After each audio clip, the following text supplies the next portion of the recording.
What's so difficult about understanding customer needs? Okay, well, here's the point. The sought after input has never been defined. Right? There's disagreement as to what a customer need is. Any of these terms look familiar? Latent needs, unarticulated needs, the customer's wants, the benefits, their exciters, their delighters, the must-haves, the customer experience. If you're like most organizations, you probably use all of them interchangeably, as if all these kinds of statements coming from customers are good inputs in the innovation process. And that's part of the problem. Without understanding what an actual need statement looks like, how can all the needs be captured? And the answer is they can't. So this is at the heart of the issue.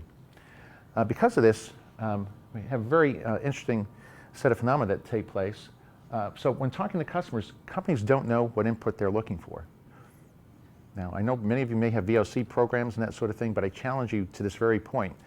What is the input that you're looking for? What are you trying to capture from customers? And again, most companies don't know. And as a result, and of course, the customers don't know what kind of input you need either. So customers start talking about their requirements in the language that they feel comfortable with. So they'll offer up ideas, solutions, some product spec ideas, maybe get a little deeper, tell you, into that they want it faster, better, cheaper, all those sorts of things. And then companies take these inputs and they try to massage them into a good set of inputs that they use as input into the innovation process. These translations could go through VOC tables. There's a whole body of tools that are used to take this voice of the customer and translate it into something the company thinks is useful, all without really a clear understanding of what this need statement looks like to begin with. As a result, success is rare, and companies end up believing, well, customers, they don't know what they want. They can't articulate their needs. That's why we can't capture them. They have these latent needs. These are needs they don't even know they have. They're so foolish.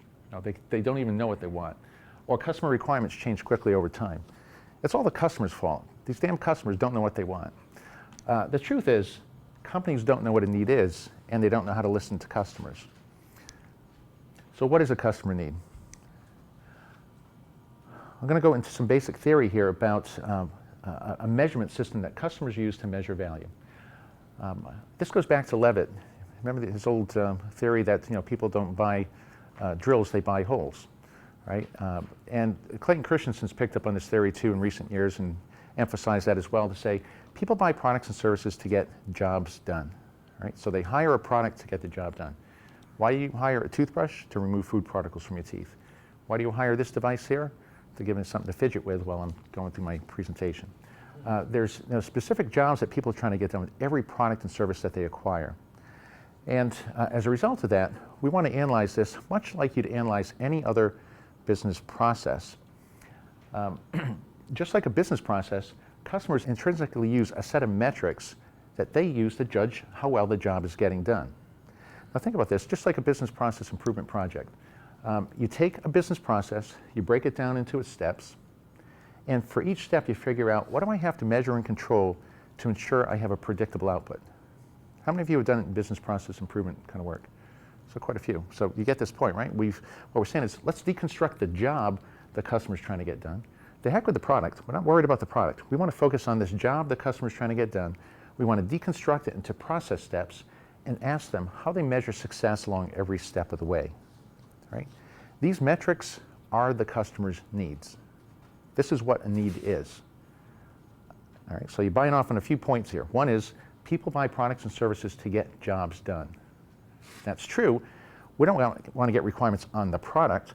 We want to understand how well the job is getting done with the product that they're using today. The focus is on the job they're trying to get done.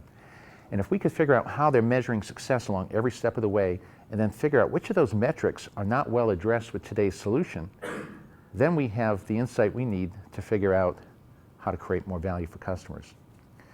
And fortunately for us, jobs are usually bounded. There's a beginning and an end. So we know when the job is complete.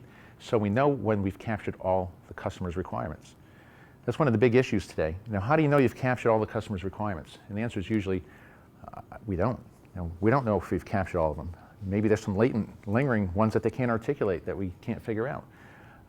That's not true. If we bound this correctly and we make the job the unit of analysis, you'll see there's a beginning and an end here, and we can be certain that we've captured all the customer's requirements.